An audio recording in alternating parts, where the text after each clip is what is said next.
ሻሸመኔ ያችን ሰዓት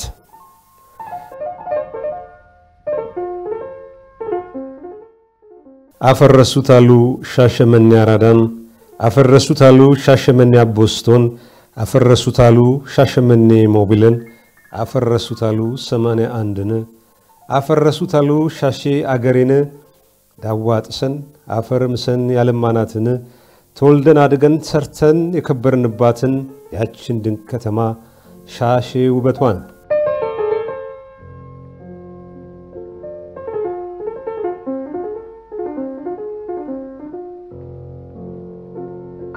የማክሰኞ መቅሰፍት ዘር ማጥፋት አንድ ሰው ከመግደል ይጀምራል ብለው ነበር አሉ ያኔው መንግስታቱ ድርጅት ዋና ጸሐፊ ኮፊ አናን ይህን ያስባላቸውን የሩዋንዳውን የዘር ማጥፋት ጭፍጨፋ ያላስቆመውን የዓለም ሕዝብ ታዝበው ነበር የሰዎችን በግፍ መጨፍጨፍ እንደዋዛ አይተው የቁጥር ጨዋታ ውስጥ የነበሩትንና ጭፍጨፋውን ማስቆም ያልቻሉትን የምዕራብ ሀገራት መንግስታትን ሲወርፉ ነው አንድም ሰው በማንነቱ ከተገደለ ጂኖሳይድ ነው ያሉት እኛ ደግሞ አለን ዘራችን የተጨፈጨፈብን ሃይማኖታችን የተዋረደብን ምስኪናንና ግፋዋን ህዝቦች ዘር ማጥፋት ከአንድ ሰው ግድያ እንደሚጀምረው ሁሉ ሀገር ማፍረስም አንድ ከተማን ከማውደም ይጀምራል ሻሸመኔ ከተማችን አይናችን እያየ በመንግስትና በጸጥታ ኃይሉ ንዝላልነት ከፊታችን ዶጋመድ ሆናለች የጥቃቱ ሰለባዎች ደግሞ አማሮች ኦርቶዶክስ ክርስቲያን የሆኑ ሌሎች ዘጎች ሁሉ ናቸው እነሆ የዕለተ ቅዱስ ጊዮርጊስ ዕለት በሻሸመኔ ከተማ ማክሰኞ ሰኔ 23 የቅዱስ ጊዮርጊስ ዕለት ነው ምንም እንኳን ዘመኑ ባመጣው ደዌ የኮሮና ወረርሽኝ የተነሳ መመኑ አዘውትሮ ወደ ደጀ ሰላም ሄዶ ቤተ መቅደስ ገብቶ ማህሌት መቆም ኪዳን ማድረስ ማስቀደስ ጸበል መጠጣት በህብር ዝማሬ ውዳሴ ማድረስ ጽዋ መቅመስ የመሳሰሉት የክርስቲያኖች ወግ ልማድ ትዝታ እየሆነ ከመጣ ወራት ተቆጥረዋል ቢሆንም መመኑ እንደወትሮም ባይሆን አምላኩን ለማመስገን ከመጣው መቅሰፍት እንዲያተርፈው ፈጣሪውን ለመማጸን ማልዶ ቤተክርስቲያን መገስገሱን ከቅጥር ውጭም ቢሆን ደጅ መጽናቱን ጸሎት ማድረሱን አልተውም ነገ ጊዮርጊስ ነው ሰኔ 23 ቦዙን ጥፍጣፊ ለተጉርሱን የሚለቅም ያገኛትን ሰባሪ ሳንቲም ከሌላ ሰባሪ ሳንቲም ጋር አጋይቶ የለት ጉርሱን የሚያገኘው ልጆቹን ለማሳደግ ላይታች የሚዋትተው ለፍቶ አዳሪውና ታታሪው የሻሸመኔ ህዝብ በተለይ ህዝበ ክርስቲያኑ ሀገር ሰላም ብሎ መብራቱን አጥፍቶ አንሶላውን የተከናነበው በጊዜ ነው ፈጣሪ ለሊቱን በሰላም አንግቶለት ማልቱን ለማየት እንዲያበቃው በመመኘት የነገ ሰው በለኝ ብሎ ኩራዙን ያጠፋው ሲነጋ ጊዮርጊስ መሆኑን እያሰበ ነው የሚችለው ማልዶ ደጅ ሰላም ሊሳለም ከራሱ ተቃጥሮ ያለሆነለትም ዕለቱን በዋለበት ዘክሮ ሊያልፍ በልቡ እያሰበ አይኑን ከደን አልነጋም ድንገት ግን የነጋ መሰለ እኩለ ሌሊት ትንሽ እንዳለፈ ነው የሻሸመኔ ከተማ ከሁሉም አቅጣጫ በሚያስገመግም የህዝብ ድምጽ ተናወጠች ገጀራ ሜንጫ ጦር ዱላ ድንጋይ እሳት ቤንዚንና የናፍጣ በጀሪካን በፕላስቲክ ጠርሙስ በያዙ የመንጋ ፍርደኞች በጥላቻ አይኖቻቸው በታወሩ ልቦቻቸው በጥፋት በተሞሉ የሰው ሀብት ንብረት ዘርፎ ለመክበር ወኔ በታጠቁ ናዚዎችና ገዳዮች ታመሰች መሸሸጊያ ታዛ መከለያ ዋሻ የሌለውን መስኪን ህዝብ ጨፍጭፎ በደሙ ለማዋኘት አቅመ ደካማ ሽማግሌን ገድሎ ለመፎከር ጨቅላ ህፃናትን አርዶ ለመሸለል በተቀሰቀሱ የጥፋት መልእክተኝነት ተጥለቀለቀች ለአብዛኛው ከተሜ ነገሩ ድንገቴ ነው አሁን ከተሜው ከጥቂት ሰዓታት በፊት አይኑን ሲከድን ደጃፉን ዘግቶ ሲተኛ ለተክለ ሰውነቱና ንብረቱን ጠባቂውን ዘንድ መንግስትን ተማምኖ ለነፍሱ ደግሞ ፈጣሪን ተማጽኖ ነበር ብዙ አልቆየም የጨፍጫፊዎች የቁጣ የዘራፊዎች ነጎድጓዳማ ሽብር ድምጽ እንደ መብረቅ ከያቅጣጫው ሲያስተጋባ የገባበት እንቅልፍ ድንገት ባኖ ቀሰቀሰው ሕፃን አዋቂው ወንድ ሴቱ ከርቀት በሚያስተጋባው ኡታ ግራ ተጋብቷል በሚሰማው አሸባሪ ድምጽ ተረበሸ ልንገላችሁ መጣን ማንንም አንመርም ጠላታችን ነፍጠኛ ናውጣ ጠላታችን ክርስቲያን ናውጣ በሚለው ነጎድጓዳማ ድምጽ አስደንጋጭ ነው ካንቀላፉበት በርግጎ የተነሳው ብርክ ይዞታል መንጉድ መጣብን ብሎ እርስ በርሱ ይተያያል ሰሞኑኛው ወሬ የነበረው ኮሮና የአባይ ግድብን በውሃ መሙላት አለመሙላት የምርጫ መራዘም አለመራዘም ነበር ሻሸመኔን እንዲህ በሚያንቀጠቀጥ ድምፅ እንድትናወጥ ነፍጠኛ ሲሃጀሱ የሚያስብል ነገር በደረቁ ሌሊት በጠፍ ጨረቃ ምን ጉድ ቢፈጠር ነው? ፈጣሪ ምን መዓት አወረደብን የሚለው ከተሜ በጭንቀት ተውጦ መሬት ጠበበችው። እረ ምን ጉድ ነው? እናቶችና አባቶች በጭንቅ ተውጠው ጠየቁ። ወጣቱ የተፈጠረውን ለማወቅ እጅ ስልኩን አውጥቶ ማህበራዊ ሚዲያዎችን መፈተሽ ጀመረ። ፌስቡኩ፣ ቴሌግራሙ፣ ትዊተሩ፣ ሌላው አርቲስት ሃጫሉ ሁንዴሳ ተገደለ በሚሉ መርዶ ነጋሪ መልእክቶች ተመልተዋል። የጨነቃቸው እናቶች ድምፁ ወደ መሃል ከተማ በቀረበ ቁጥር አረ ምን ጉድ ነው? ምንድነው የወረደብን እያሉ ይንቀጠቀጣሉ። ሴቶቹ ብርክ ይዟቸው መሬቱን ያስሱት ገብተዋል። ምክንያቱን የደረሱበት ወጣቶች ሃጫሉ ሞተ ብለው ነው እያሉ መረጃ ለወላጆቻቸው ይናገራሉ። ሽማግሌዎቹና አሮጊቶች ሃጫሉ ደግሞ ማን ነው? ግራ ግብት ብሏቸው ይጠይቃሉ። ታዋቂ የኦሮምኛ ቋንቋ ዘፋኝ ነው ይላሉ ወጣት ልጆች የወላጆቻቸው ጭንቀት ተጋብቶባቸው ያማጡ። ታዲያኛ በመነዳችን ነው የምንታመሰው? አዋቂዎች ጠየቁ። ከየሚዲያው ወሬ ቀረሙት ልጆች ገዳዮቹ ነፍጠኞች ናቸው ነው የሚሉት እያሉ መልስ ይሰጣሉ። ወይ ይሄ የፈረደበት ነፍጠኛ አሉ አዋቂዎች። ነፍጠኛ እየተባሉ ሲዋከቡ፣ ሲገፉ፣ ሲተፋባቸው ከርመዋል።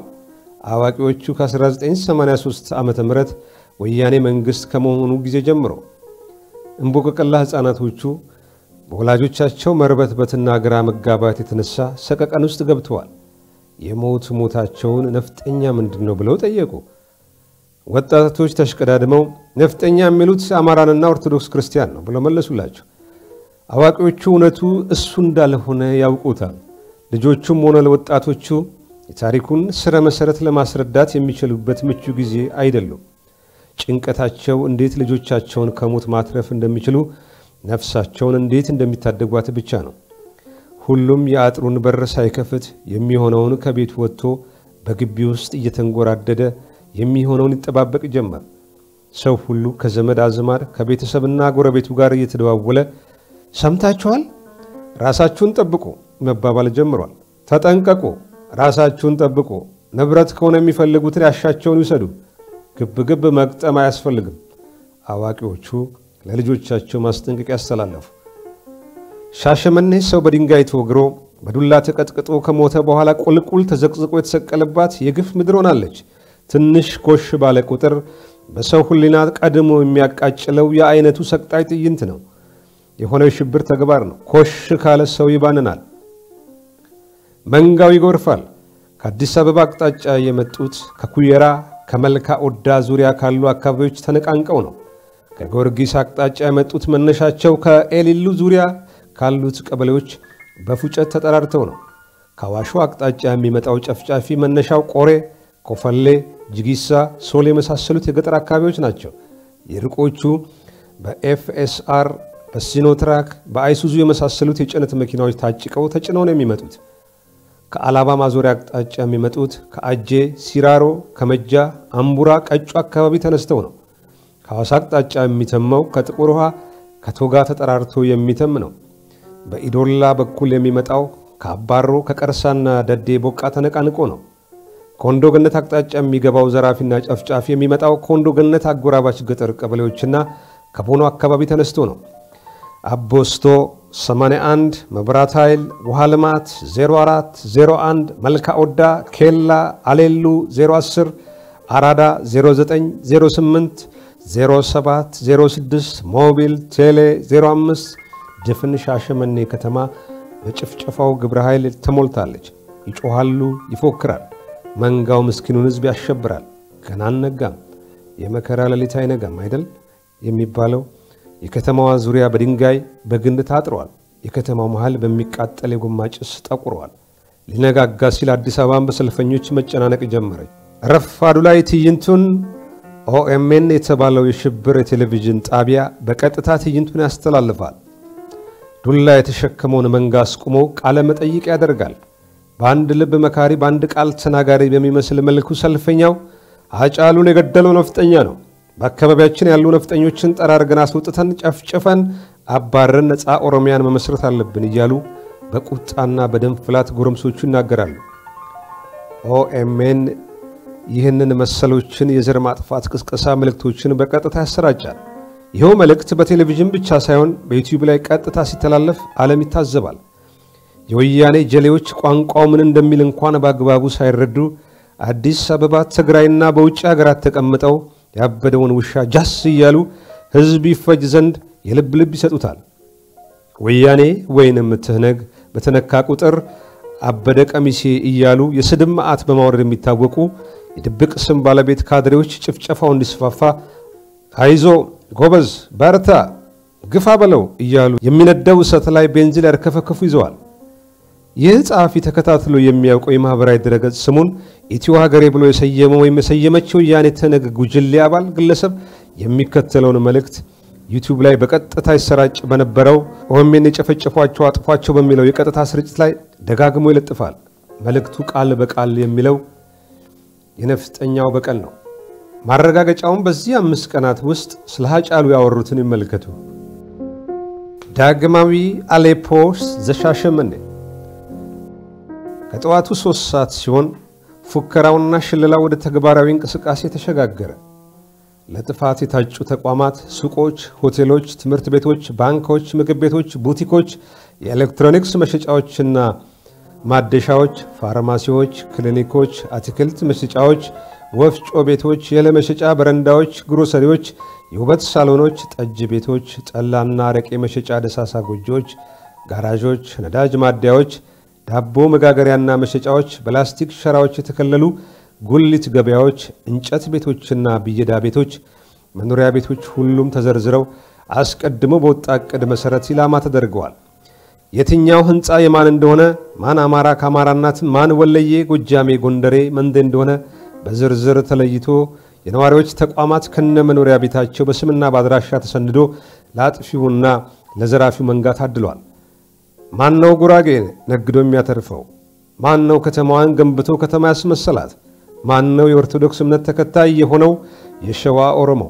ጥምቀት ሲመጣ፣ የመስቀል በዓል ሲከበር፣ ታቦት ሲወጣ ከተማውን የሚያደምቀው ማንስ ነው? በእምነቱ የጸናው ማህተቡን ያለበጠሰው ክርስቲያን የሚለው ግለሰብ ደረጃ በሚገባ ተለይቶ ለአራጁና ለጨፍጫፊ ቡድን ዝርዝር ወጥቶ እስከ ማስፈጸሚያ መመሪያ ተሰጥቶታል። ገጀራና ሜንጫ የያዘው ግብረ ኃይል ከፊት በአንድ እጁ እሳት በሌላው እጁ ማቀጣጠያ ቤንዚን የያዘው ቡድን ከኋላ ድንጋይ የሚያዘንበው ውሪ በግራና ቀኝ ተሰለፈ። ዴሚ፣ ሳምቲቱ፣ ጫጫብሱ፣ በሌሱ፣ በርባዴሱ፣ ጎልጎሌሱ፣ ጋማ፣ ጉቡ፣ አጄሱ፣ አዴቻ፣ ሁንደምኒ፣ ዱቢ፣ ሂዱ፣ ዝረፉ፣ ሰባብሩ፣ አጥፉ፣ ደምስሱ፣ መንቅራቸው፣ አውጣችሁ፣ በትኗቸው፣ አቃጥሏቸው፣ ግደሏቸው፣ ሁሉንም ፍጇቸው፣ ግደሉ የሚል መመሪያ ወረደ። ወደ ንግድ አገልግሎት መስጫ ተቋማት፣ ወደ መኖሪያ ቤቶች፣ ወደ ሆቴሎች፣ ባንኮች፣ ገበያ ስፍራዎች፣ ፋርማሲና ሐኪም ቤቶች መንጋዎቹ በመሪዎቻቸው አዝማችነት እየፎከሩ ተሰማሩ።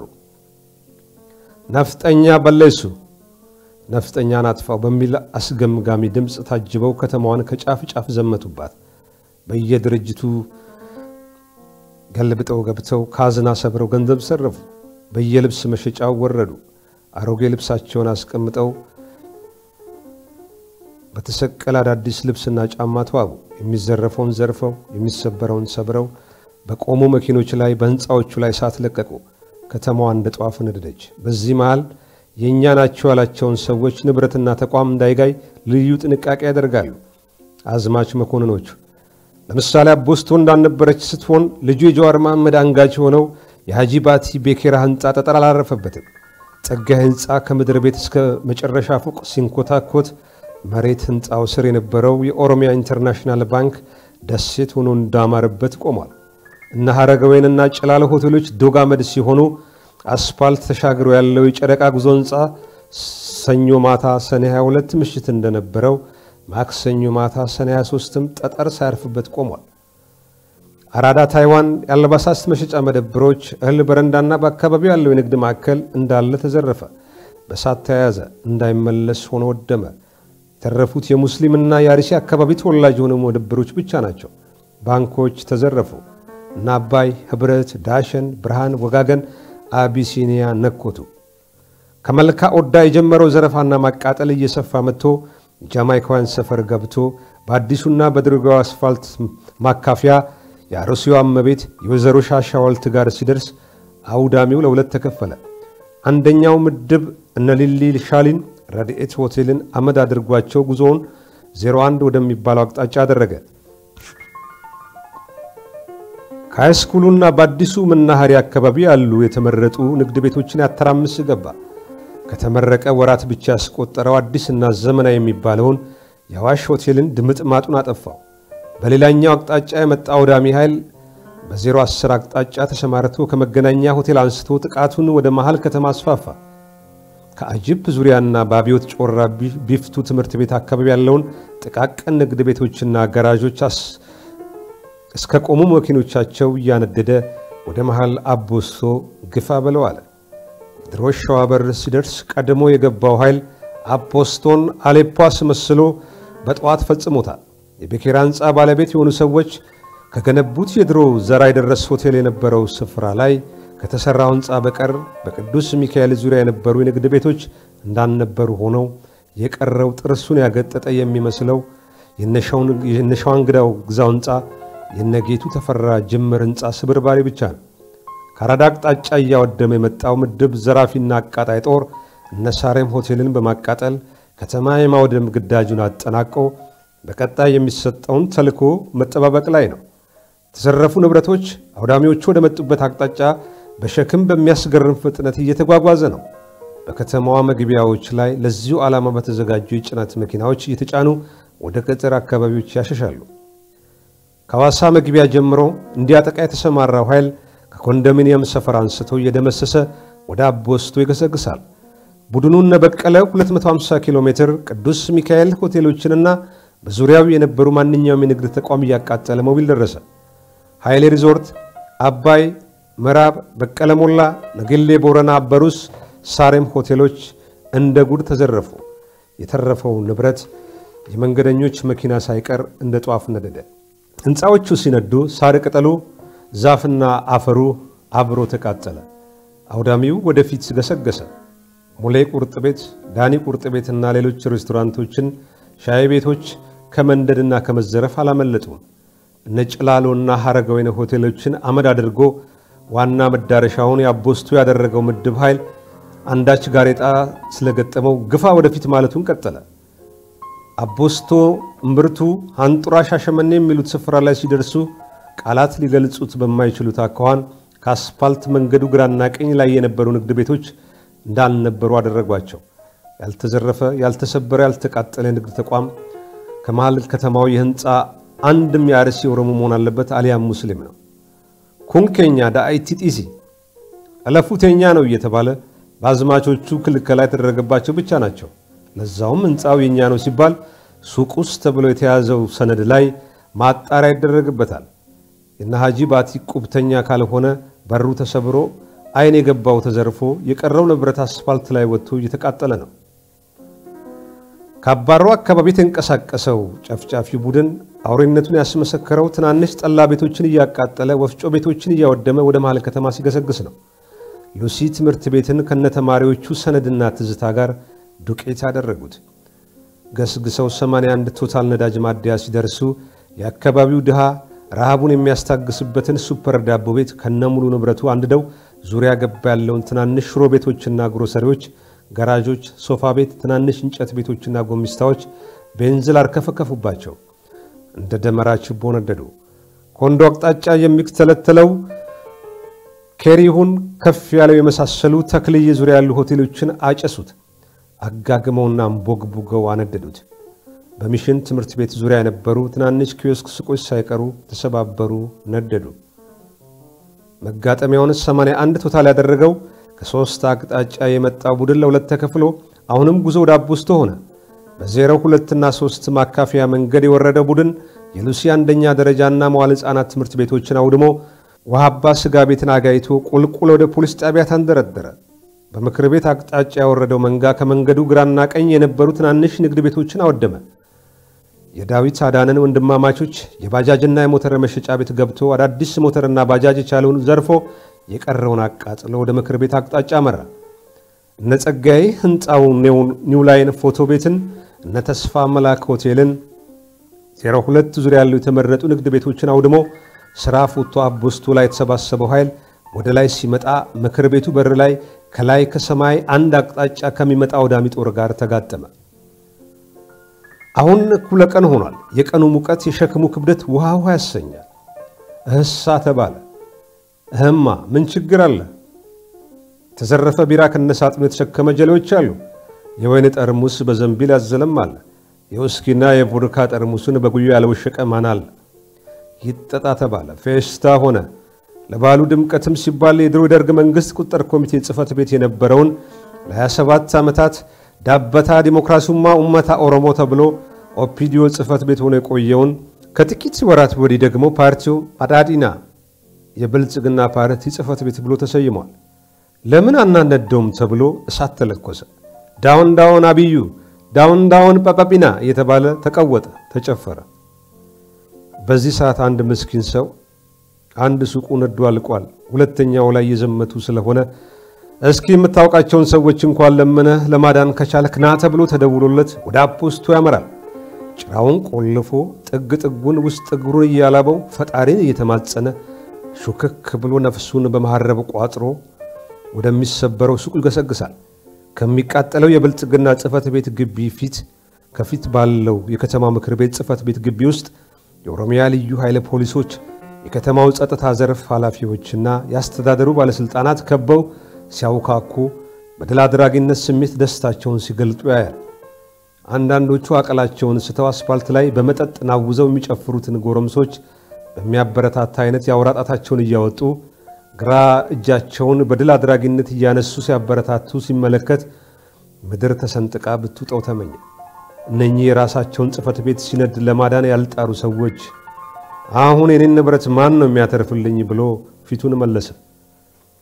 ምስኪን ቤት እንዳለው ሰው ቤቱ ሲደርስ መንደሩ እየተቃጠለ ነበር። የከተማው የጸጥታ ዘርፍ ኃላፊ ተብለው የተሾሙት እነናደው አደሙ ከተማዋ ስትነድና አመድ ስትሆን ቆመው ይመለከታሉ። እናስ መንግስት አለን? ዳግማዊ ሩዋንዳ ዘሻሸመኔ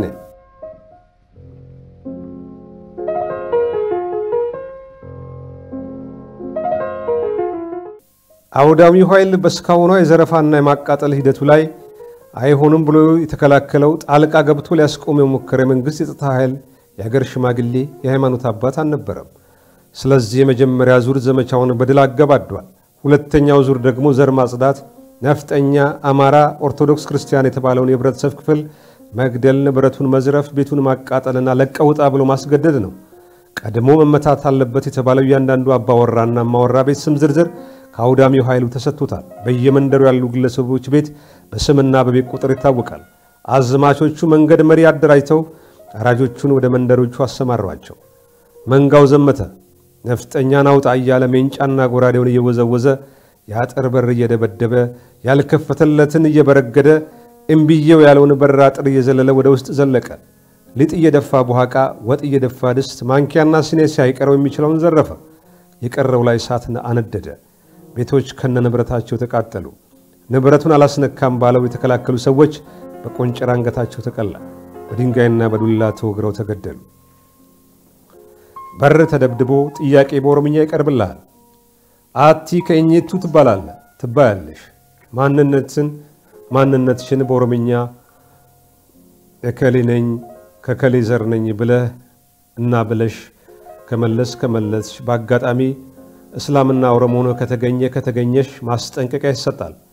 ኦሮሞ አይፈራም። በራችሁን አትዝጉ፣ ክፍት አድርጉት። ከቻላችሁ ንውጡና አግዙን። እነኚህ ነፍጠኞች ጠራርገን እናስወጣ ትባላላችሁ። ኦሮምኛ ችሎ አንገቱ ላይ መስቀል የታየበት ኦርቶዶክሳዊ ክርስቲያን ዳባ ደበሎ አጫሉ ነኝ ቢል እንኳን ምህረት አያገኝም። ይጨፈጨፋል፣ ንብረት ይዘረፋል፣ ቤቱ በሳት ይጋያል።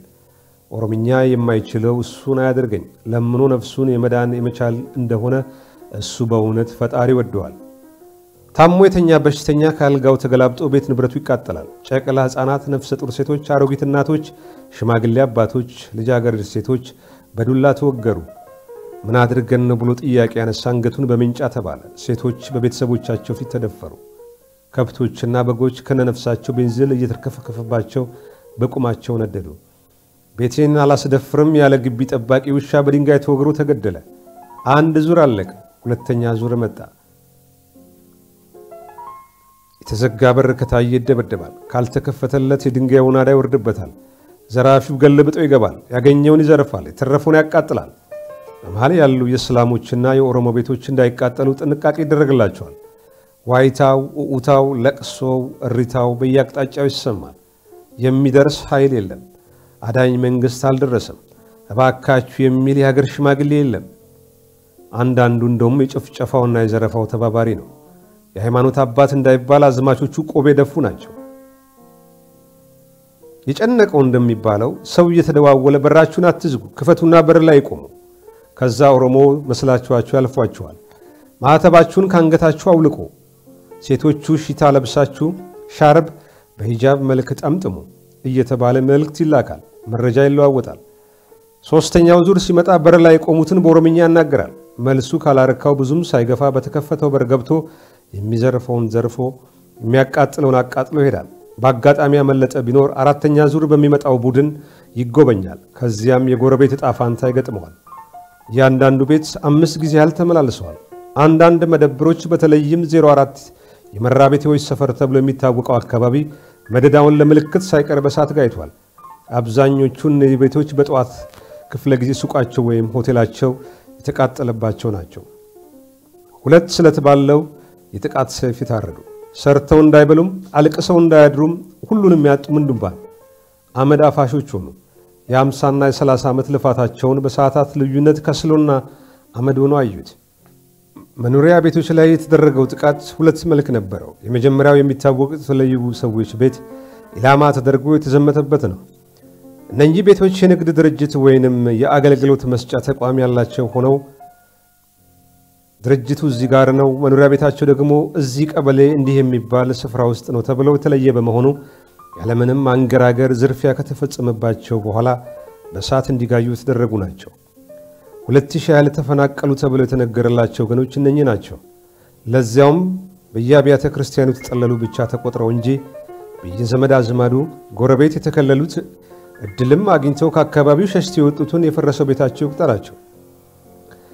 ሁለተኛ ምድብ ደግሞ በሩ በስነ ስርዓት እየተንኳኳ ከማን ወገን ናችሁ ተብለው ሲጠየቁ በመልሳቸው በሚናገሩት ቋንቋ በአንገታቸው ማህተብ በስማቸው ተለይተው የተዘረፉ ዕቃቸው ከቤት እየወጣ ሜዳ ላይ እሳት የተለኮሰበት አውዳሚዎቹን እባካችሁ ብለው አለቅሰው ሲለምኗቸው በዱላ የተወገሩበት ሴቶቹ የተደፈሩበት ከብቶቻቸው በቁም የጋዩበት የቤት መስታወትና ኤሌክትሮኒክስ የሚባሉ ዕቃዎች በሙሉ የተሰባበሩበት የሚለብሱት የሚልሱትና የሚቀምሱት ሳይቀር ወደ አመድነት የተለወጠባቸው በፈጣሪ ጨርነት ጣራና ግድግዳ ታቅፈው የተረፉ ናቸው።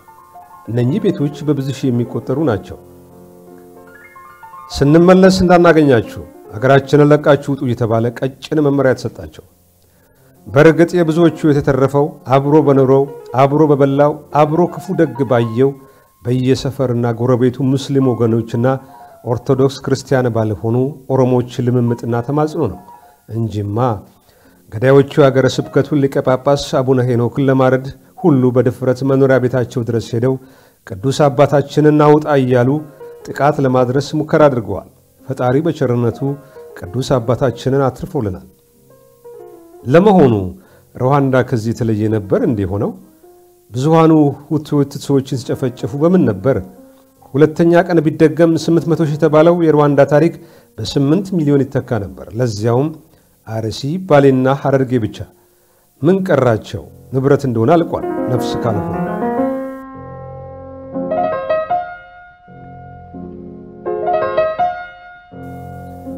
ገድለ ሰለባዎች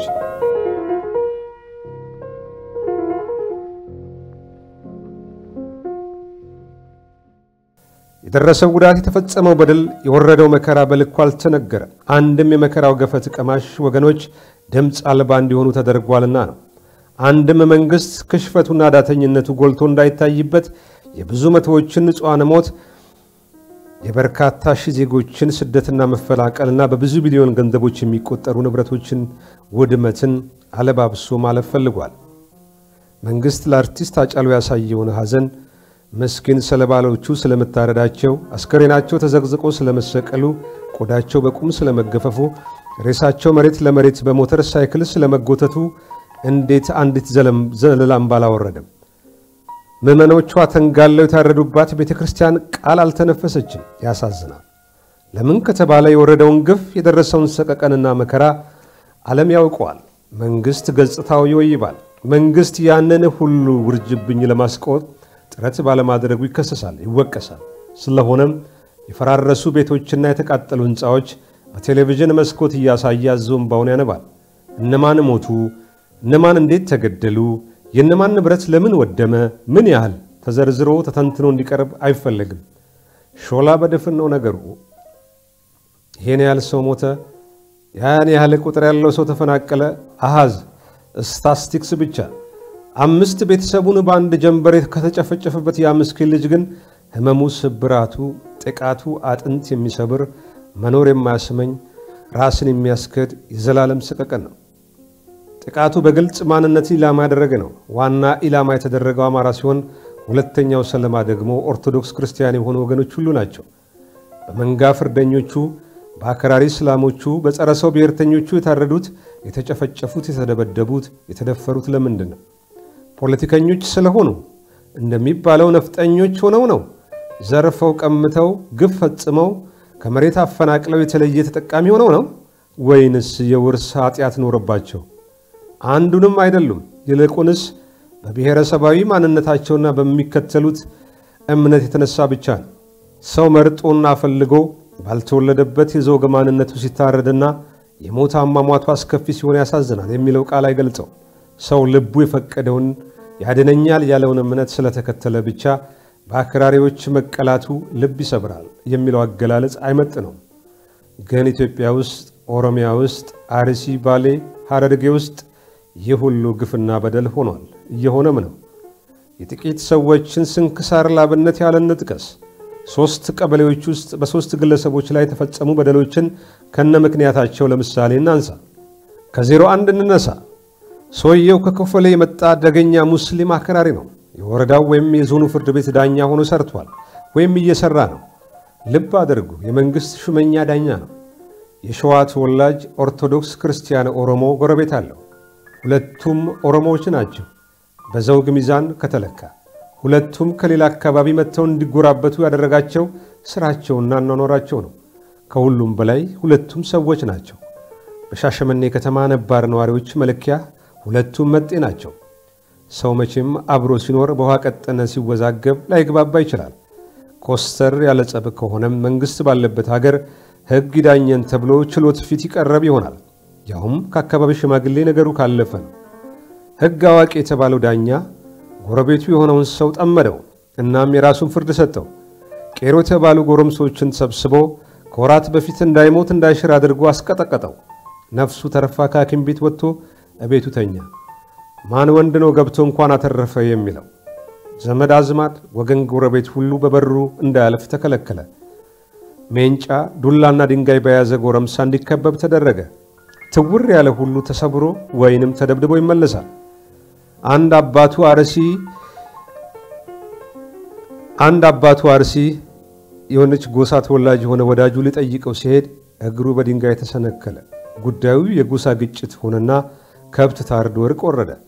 ያ ክርስቲያን ኦሮሞ ደረሰበትን በደል አቤት ቢል የሚሰማው የለም። ፖሊሱ፣ አቃቤ ሕጉና ዳኛው ማን እንደሆነ ይታወቃል። ይህ ሁሉ የሆነው ከወራት በፊት ነው። ጥርስ የተነከሰበት ያ የሸዋ ኦርቶዶክስ ኦሮሞ አልጋ ላይ ተኝቶ ስብራቱን ያስታምማል። ሰኔ 23 ሲመጣ የጀመርነውን እንጨርሰው ብለው ከነቤቱ የተኛበት እሳት ለቀቁበት። ይህን የሚያስደርገው ዳኛ የተባለው ሕግ ትርጉሞ በፍትህ አደባባይ ቆሞ ትክክለኛ ፍርድ ይሰጣል የተባለው አክራሪ ሙስሊም የኮፈሌ ሰው ነው።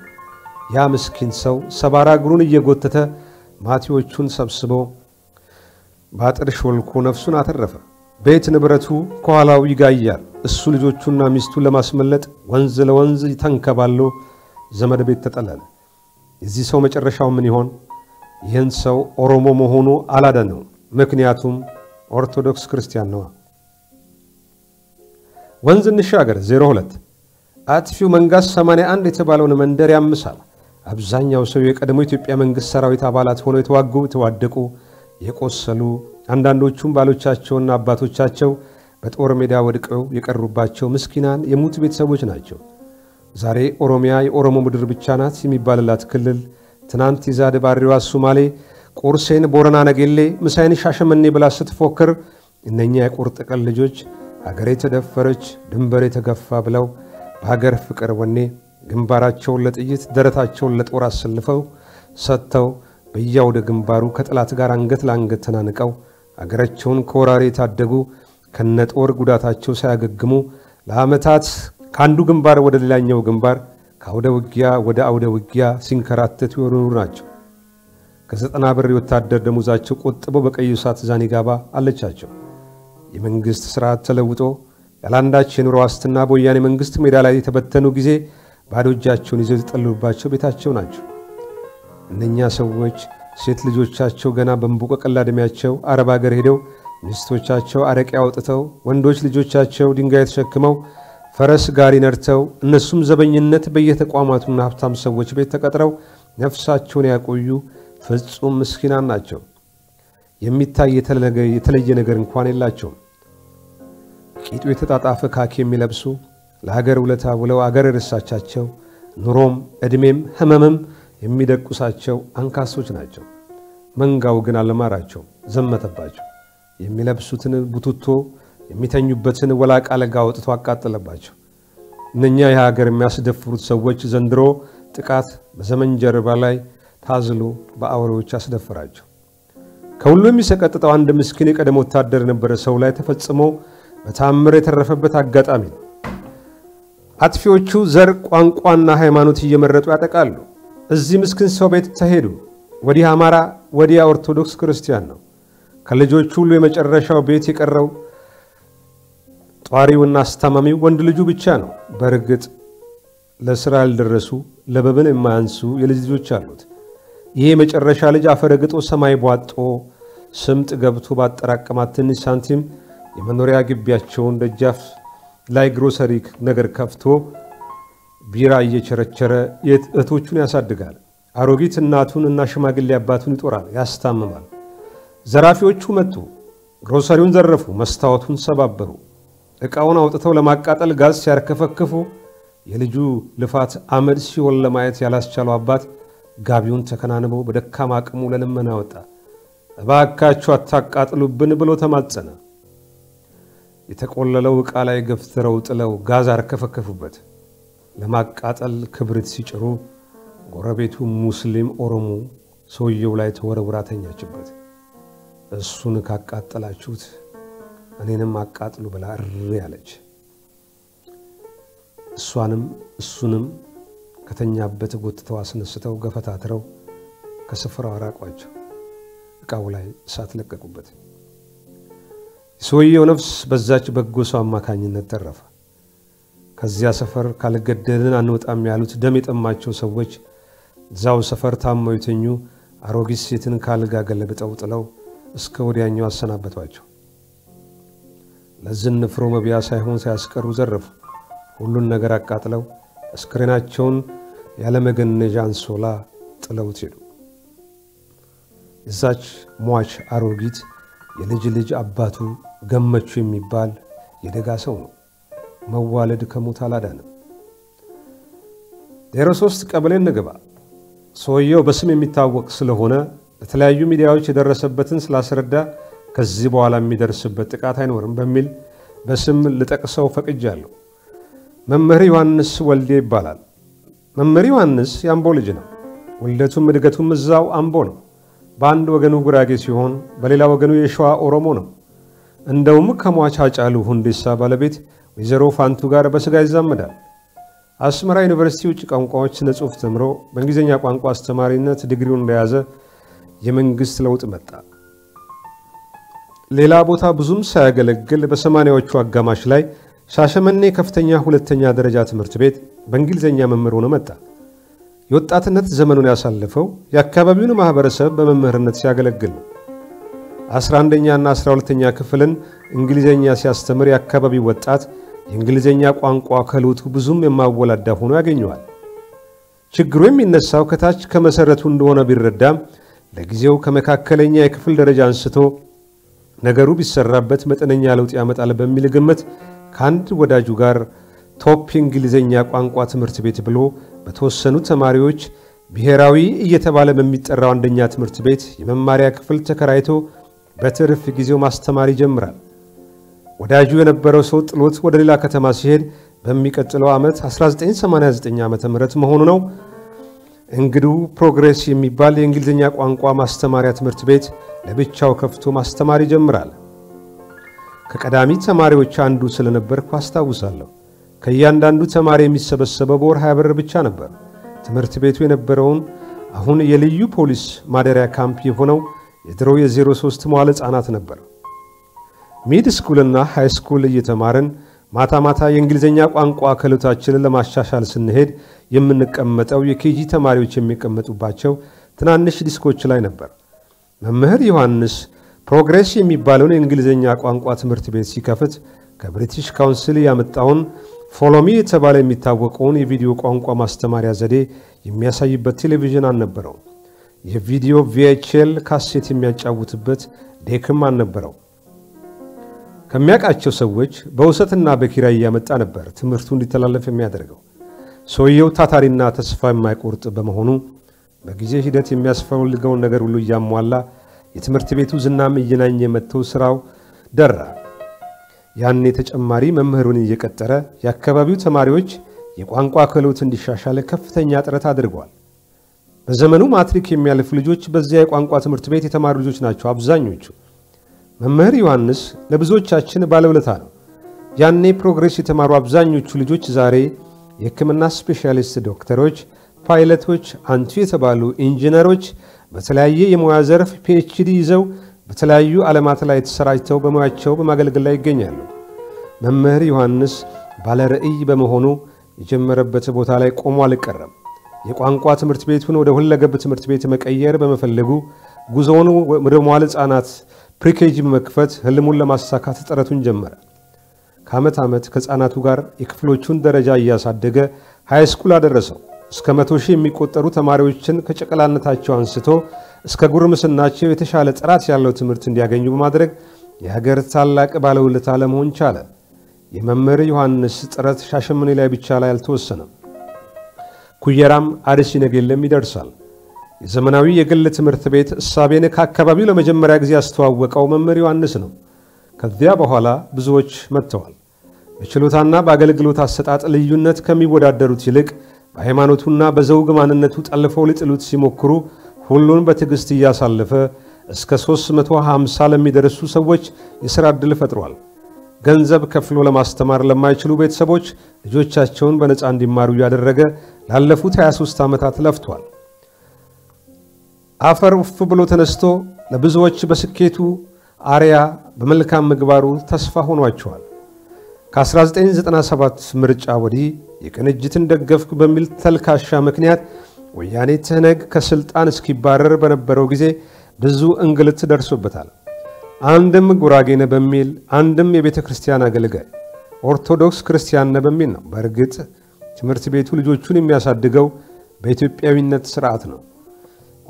ኦሮሚያ ከሚለው መዝሙር እኩል የዜግነት ክብር የሚለው የኢትዮጵያ መዝሙርም ይዘመርበታል። ይህ በአክራሪዎቹ አይወደድም። ሁሉን በትዕግስት ችሎ የሚወረወርበትን የክፋት ፍላጻ ጎንበስ እያላሳልፎ 2010 ደርሷል። የመንግስት ለውጥ መጣ። ዶክተር አብይን የሚያወድሰው የሰኔ 16 ሰልፍ ላይ ለመምህር ዮሐንስ የሰላም ጊዜ አልሆነለትም። ይልቁንም የአክራሪዎቹ መዘባበቻ ቁጣ ማብረጃ ሆኖ ይበልጥ ተጎጂ ሆነ። ከዚያ ወዲህ በሚነሱ ተቃውሞዎች ሁሉ እሱና ቤተሰቡ የትምህርት ተቋማቱ የጥፋት ኢላማ ሆኑ። የትምህርት ቤቱ መስተዋቶች ሲሰባበሩ፣ ሰርቪስ መኪኖቹ እንደ ጧፍ ሲነዱ ከርመው በመጨረሻም ሰኔ 23 በየቀበሌው ያሉ ትምህርት ቤቶች ዶግ አመድ አድርገው አንድደው ሲያበቁ ሊገሉት መኖሪያ ቤቱ ድረስ መጡ። ትምህርት ቤቱ ሲቃጠል የሰማው መምህር ዮሐንስ ነፍሱን ለማትረፍ ቀድሞ ወደ ጎረቤቶቹ ተሸሽጓል። ቤቱ ደርሰው ያገኙትን ዘርፈው የቀረውን በእሳት ለኩሰው አመድ እስኪሆን ድረስ ጨፍረው ሄዱ። ትረፍ ያላትን ነፍሱን ሸሽጎ የቆየው ሰው ነገሩ ሁሉ ካበቃለት በኋላ በመጣው የመከላከያ ሰራዊት አጋዥነት ኮምቦይ ተደብቆ ሐዋሳ ገባ። ከሐዋሳም በአውሮፕላን ተሳፍሮ ባዶ እጁን የሚቀይረው ሸሚዝ እንኳን ሳይኖረው አዲስ አበባ ገብቶ ነፍሱን ለጊዜውም ቢሆን አተረፈ። ተማሪዎቹና መምህራኖቹ ከጽዳትና ከጥበቃ ሰራተኞች እስከ አስተዳደር ኃላፊዎቹ ያለምንም የኑሮ ዋስትና አውላላ ሜዳ ላይ ተበተኑ። ከነዚህ ሰራተኞች መካከል 90% የሚሆኑት በዘውግ ሚዛን ከተለኩ ኦሮሞዎች ናቸው።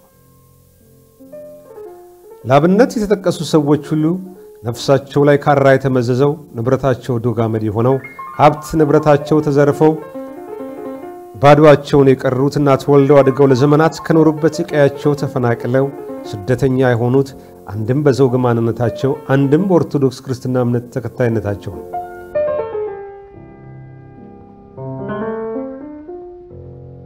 የመንግስት ቸልተኝነት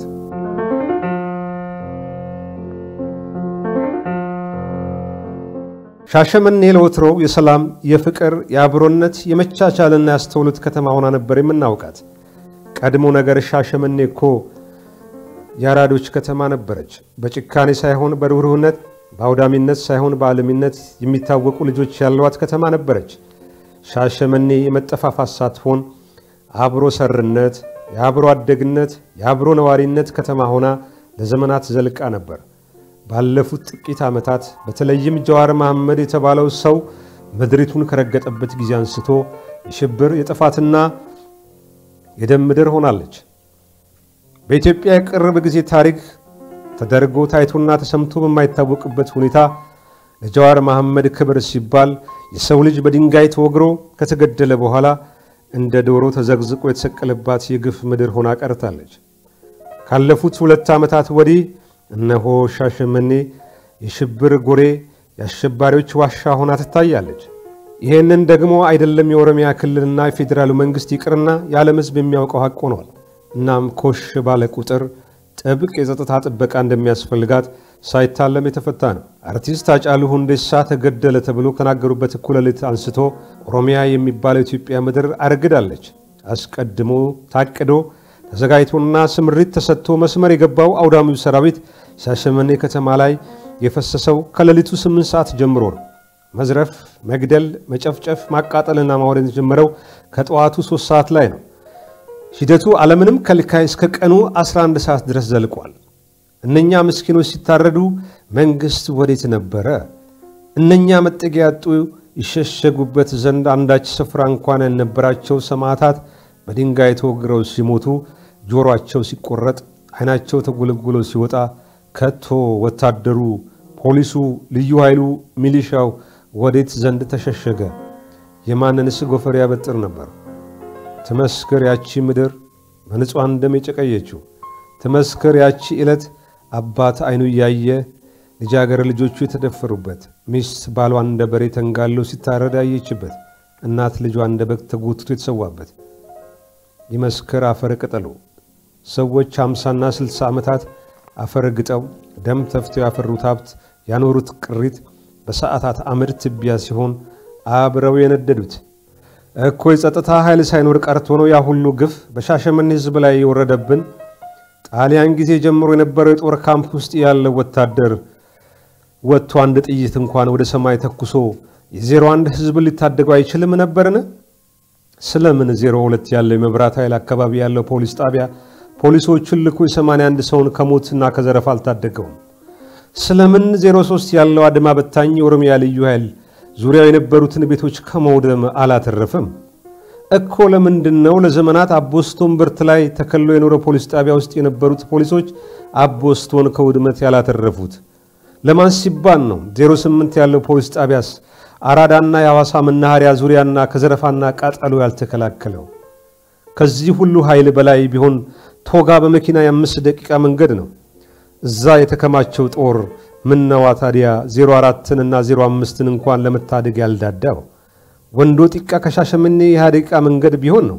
ሻሸመኔን አይደለም ድፍን ምዕራብ አርሲን በአንድ ሰዓት ውስጥ ጸጥ ማድረግ የሚችል አቅም ሳይኖረው ቀርቶ ነው እንጠይቃለን።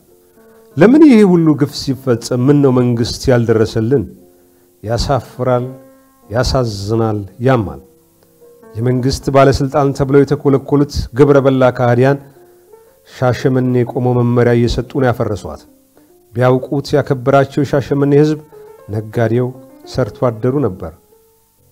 ባዶ እጃቸውን መተው ከብረውና ናጠው የሚወጡት በከተማው ነጋዴዎች ችሮታና መዋጮ ነበር። አዲስ ተሿሚ በመጣ ቁጥር እንዴት አዲስ አስተዳዳሪያችን አሮጌ ወንበር ላይ ይቀመጣል፣ እንዴት የቆሸሸ ቢሮ ይገባል እያለ ስለ ክብሩ ምንጣፍ ለውጦ አዲስ ጠረጴዛና ወንበር አዋጥቶ ገዝቶ በክብር ተቀብሎ አንደላቆ የሚያኖረው የሻሸመኔ ከተማ ህዝብ ነበር። ስንቶቹ ድንቡሉ ሳንቲም ሳይወጡ ሰርጋቸውን ደግሰን ጎጆ እንዳወጣናቸው እናውቃለን። እነሱ ግን ስንታረድ፣ ንብረታችን ሲዘረፍ፣ ቤታችን ሲቃጠል ቆመው አዩን። ስልካቸውን ዘግተው ተሸሸጉ። አንዳንዶቹም በርቱ ብለው ዘራፊዎቹን ተባበሩ። ለምን? ሀገር ባለማን ሰርተን በበላን ከእጅ ወደ አፍ ኑሯችንን ለማሸነፍ ታች ላይ ባለን ተወልደን አድገን ወልደን ድረን ባረጀንበት ከተማ በምን በደላችን ተዋረድን፣ ተዘረፍን፣ ተገደልን፣ እንደ ጥራጊ ሜዳ ላይ ተጣልን። መቃብር ቤት አዳሪ ሆነን እኮ የታለ ግብር የምንከፍለው መንግስት በጭንቀታችን ጊዜ ደረሰልን። እኮ ወዴት ነበር ፖሊስ ንብረታችንን የጠበቀው? ከየትስ ዘንድ ነበር ወታደሩ ሕይወታችንን የታደገው? እናውቃለን። ሻሸመኔ አስተዳደር ውስጥ 40 የካቢኔ አባላት ቢኖሩ 3ቱ ብቻ ክርስቲያን እንደሆኑ።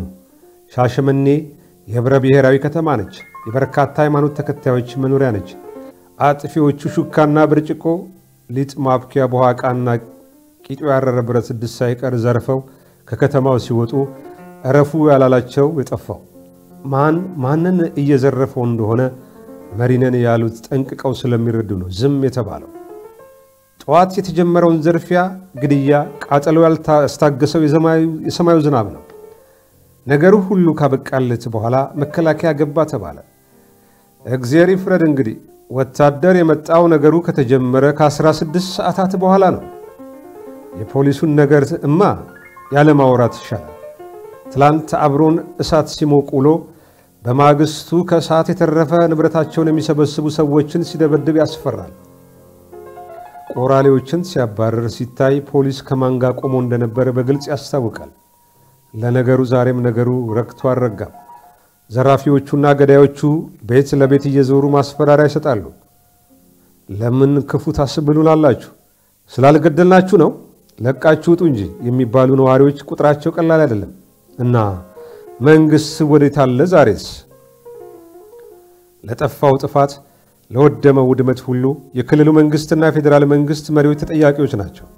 የሻሸመኔን ህዝብን ተንበረክከው ይቅርታ መጠየቅ አለባቸው። አጥፊ የተባለውን ሁሉ ለህግ ማቅረብ አለባቸው።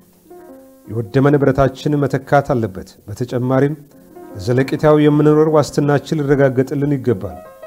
ሀገር አለ ከተባለ አንዱ የበላይ ሌላው የበታች ሆኖ የሚረግጥበት፣ እንደ ባብ የሚቀጠቀጥበት፣ በቤቱ የሚደፈርበት፣ አስከሬኑ የሚጎተትበት፣ ንብረቱ የሚዘረፍበትና የሚቃጠልበት ሁኔታ እስኮዲያኛው ሊያበቃ ይገባል። ኢትዮጵያ ያለች እንደሆነ እንኑራት፣ ሞታም እንደሆነ ይነገረንና አርማችንን እናውጣላት። ካልሆነ ግን መንግስት ሆኖ በማንነታችን መታረዳችንን፣ መቀጥቀጣችንን፣ መረገጣችንን፣ መሰደዳችንን ያስቁምልን። ይሄ የሰፊው ህዝብ ጥሪ ነው። ምን አደረግናቸው? የሕፃናቱ ሰቆቃ፣ የእናቶች ለቅሶ፣ የአባቶች ቁዘማ፣ የእህቶች መብከንከን፣ የወንድሞች አንገት መድፋት ዛሬም ድረስ የየቤቱ ዘውትራዊ ትዕይንት ነው። በር በተንኳኳ ቁጥር ሰዎቹ መጡ እያሉ ሕፃናቱ በእናቶቻቸው ቀሚስ ለመደበቅ ይሞክራሉ። በሆነው ሁሉ ድንጋጤ ላይ የወደቁ እናቶች እህል በጉሮሯቸው አልወረድ ብሎ ይተናነቃቸዋል። ወንዶቹ ተኝተው አያድሩም። ንብረታችንን አውድመዋል። የቀራቸው ነፍሳችን ነው። የተኛንበት መተው ከሚያርዱን ከደጅ ሆነን እንጠብቃቸው ብለው በዚህ ክረምት አዳራቸው ከዛፍ ስር ሆኗል። በጥቅሉ ነዋሪው በሽብርና በሰቀቀን ውስጥ ውሎ ያድራል። ከዚህ ሁሉ ትካዜ መሃል ሁሉም አንድ ጥያቄ ያነሳል። ምን አደረግናቸው የሚል። በርግጥ ምን አደረግናቸው? ሁላችንም የምንኖረው የራሳችንን ኑሮ ነው። እንጀራቸውን አልቀማን፣ ኑሯቸውን አልተጋፋን። ያበሰልነውን በልተው፣ የጠመቅነውን ጠጥተው፣ ያመረቱትን ገዝተን፣ የሰጡንን ተቀብለን በጋራ የምንኖር ህዝቦች ነን። ቢያማቸው አክመን ቢጎልብን ሞልተው ለቅሷችንን ደርሰው ሰርጋቸውን አድምቀን ሰደቃቸውን አውጥተን ሰንብታችንን ጠጥተው ተጋብተን ተዋልደን ተዋህደን ተጋምደን አብረን ለዘመናት ኖረናል። አንድ ትምህርት ቤት አንድ አግዳሚ ላይ ተቀምጠን ለዓመታት ተምረናል። አንድ ሜዳ ላይ ኳስ ጠልዘን ካንድ ምንጭ ውሃ ቀድተን አኳኩሉ ብለን ለኪ ለኪቾ ተጫውተን እንቧይ ተወራውረን አድገናል። ገጠር ብንሄድ ወተት አጠጥተው ጦርሾና መርቃ ብልተው ልከውናል። ከተማ ሲመጡ እንጀራ ብልተን ጠጅ አጠጥተን ተመራርቀን ተሸኛኝተናል። የምናውቀው ፍቅራቸውን የሚያውቁት ደግነታችንን ነበር ልበል እንጂ ያለፈ ታሪክ ነው መሰለኝ። ከቶ እነሱ እና እኛ የሚለው ክፍፍል እኮ የትላንት ቋንቋ ነው። በቀደመው ዘመን መቼ እንዲህ ያለው ክፍፍል ነበር በመሃላችን? ሁላችንም አንድ ነን። መለያየትን እንኳን ቢመጣ በቋንቋችን የነበረው ከተማና የገጠር መጋላና ባድያ የሚለው ብቻ ነበር። ዓመታት አለፉ። አንገታችንን ከደፋን በእምነታችን ስንሳቀቅ በብሔራችን ስንሸማቀቅ ብዙ ጊዜ አለፈ። አንዳንዶቹ የበላይ እንሁን አሉን። እሺ ብለን ጭራችንን ቆልፈን መኖር እጣፋንታችን ካደረግን 10 ዓመታት አለፉኮ። አርጉ ያሉንን ከማድረግ ሁኑ ያሉንን ከመሆን የተለየ ድምጽ አላሰማንም። ያው ሲጋልቡት ፈረስ ሲጭኑት አህያ የሚሉት አይነት ሰዎች ሆነን በገዛ ሀገራችን የሰው ሀገር ሰው መስለን ኖራለን። በአስተዳደሩ ውክልና ያለንም አናሳ ከተባንም የአናሳ መብቶቻችን አልተጠበቁልንም። ይህን ሁሉ ችለን በኖርን ዛሬ ደግሞ በቤታችን ታርደን በቀያችን ተደብድበን በላያችን ላይ ቤታችን ነደደ፣ ሀብት ንብረታችን ተዘረፈ እኮ። ለምን? ከቶ ምን ስላደረግን ይህ ሁሉ በኢትዮጵያውያን ላይ ወረደብን? በእኛ ክርስቲያን ወገኖች ላይ ተቃጣብን። እርግጥ ነው በጥላቻ ያበዱ በጥላቻ አይኖቻቸው የታወረ ሰዎች ምድሪቱን ሞልተውታል። ሰው መግደል ዝንብ የመግደል ያህል እንኳን ግድ የማይሰጣቸው ብዙ ጨካኞች ተፈጥረዋል። ይህ ጥላቻ በፖለቲከኞች ቢቀነቀን ይገባላል። ነገር ግን የህዝብ ሲሆን ከባድ መከራ ከፊታችን እንዳለ ይነግረናል። ነፍጠኛ ይሉናል። ማን ነው ነፍጠኛ? እኛ እኮ ቃሉን እንኳን የሰማነው ባለፉት 27 ዓመታት ውስጥ ነው። ከ190 እጅ የምንሆነው እጃችን ጠመጃ እንኳን ነክቶ አያውቅም። ተወልደን ያደግነው እዛው አይናቸው እያየ ጉያቸው ውስጥ ነው። እኛ የምናውቀው ሰላም፣ ስራ፣ ፍቅር፣ ወዳጅነት ያደግነው ብስክሌት ነርተን ኳስ ተጫውተን ዳንቴል ሰርተን አባሮች ተጫውተን ነው። ተኩሰን አደንወተን አሊያም ሸፍተን አይደለም። ነፍጠኛ የሚሉን ቤትኛው ጠመንጃችን ቤትኛው ዲሞት ፈራችን ወላጆቻችን ከሀገር ሀገር ተንከራተው ሐሩር ጠብሷቸው ረሃብ ሞሽልቋቸው በችግር ነው ያሳደጉን። ማንንም ምንም አላደረጉም። አያቶቻችን ዳዋጥሰው አፈርምሰው ጎጆ አበጅተው ኖረዋል። ድንጋይ ፈልጠው በርሜል ገፍተው ዱቄት አብኩተው ከተማ ቆርቆረዋል። እናትና አባቶቻችን ተወልደው አድገው ያረጁበት ከተማ ነው ሻሸመኔ። እኛ ተወልደን አድገን ወልደን ልጆች ትምህርት ቤት ልከናል። ውጡ ይሉናል። ወዴት ነው የምንወጣው? ሀገራችን እኮ እዚህ ነው። የአያት ቅድመ አያቶቻችን መቃብር እዚሁ ምድር ላይ ነው። እናት አባቶቻችን ኖረው አረጅተው የሞቱት እዚህ ከተማ ላይ እኮ ነው። እኛ ምን መድረሻ አለን? ወዴት እንሄድ? ወዴት እንፍለስ? እምነታችን የያዝነው የመዳኛ መንገዳችን ነው ብለን ነው። ክርስትና የሚያስገድለን ከሆነ በፍቅር ስለ ፍቅር እንሞታለን። የዘር ማንዘር ብሔር የምትልን ነገር አናውቀው። ተዋልደን ተቀላቀለን ተደባልቀናል እኮ። አባቴ ኦሮሞ ከሆነ እናቴ አማራ ነች፣ ሚስቴ ትግሬ ወይም ጉራጌ ነች። ኦሮሞ አገብቼ የወለድኳትን ልጅ የት ሄጄ የማናት ብዬ እንዳሳደገት ነው የምሰደደው። ቋንቋ አትችሉም የምትሉትን አስተምሩት እንጂ ለምን ትነቁልታላችሁ? በማናውቀው ብሔር ተጠልተን ተወልደን ባደግንበት ከተማ በዛ በብሔር ስሙ ብቻ እየሞትን ነው እኮ። ለምን? ምን ስላደረግን? መልስ የሚሰጠን የለም። ጥፋታችንን አናውቀው። ኃጢአት እንዳለብን እንኳን የምናውቀው በድንጋይ ወግረው ብሔራችን ኃጢአታችን ሃይማኖታችን ጥፋታችን እንደሆነ ሲነግሩን ነው። ያለ ፍርድ አርደው ይሰቅሉናል። ለገደሉት ሬሳችንን እንኳን ክብር አይሰጡትም። ለምን? ምን አደረግን? አብሮ ለመኖር ሰው መሆናችን አይበቃም?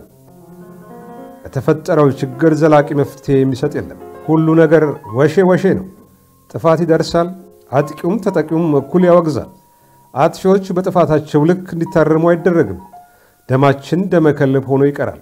ወራት ያልፋሉ፣ ነገር ሰከነ ሲባል ሌላ ዙር ጥቃት ይመጣል። ያለፈው ጥፋት በጭካኔውም በስፋቱም የበለጠ ሆኖ ይደገማል። ድሃ ያለቅሳል፣ መንግስት ያወግዛል፣ ሞቱ ይቀጥላል። የተሰበረው ስነ ልቦና፣ የደረሰው ማህበራዊ ቀውስ እንዴት እንደሚጠገን አናውቅም። ለቅሷችን ቀጥሏል። ራብዋታ የኦሮሞ ሕዝብ ሆይ የወንድም ደም በእጅ ላይ አለብህ። ልጆችን አስታክስ። ወንድም ወንድሙን ገሎ የሰላም እንቅልፍ አይተኛም፣ የሰላም ኑሮም አይኖርም።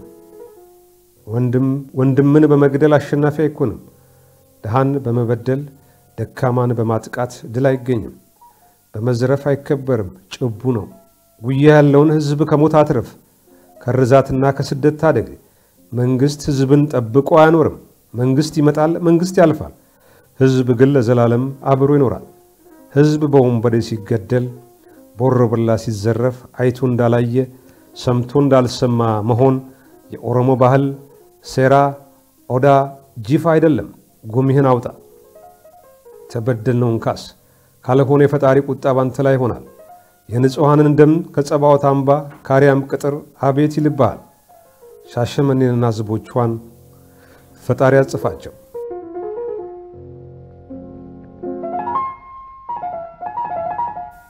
ማቴዎስ ይልማ ረዳ፣ ሻሸመኔ።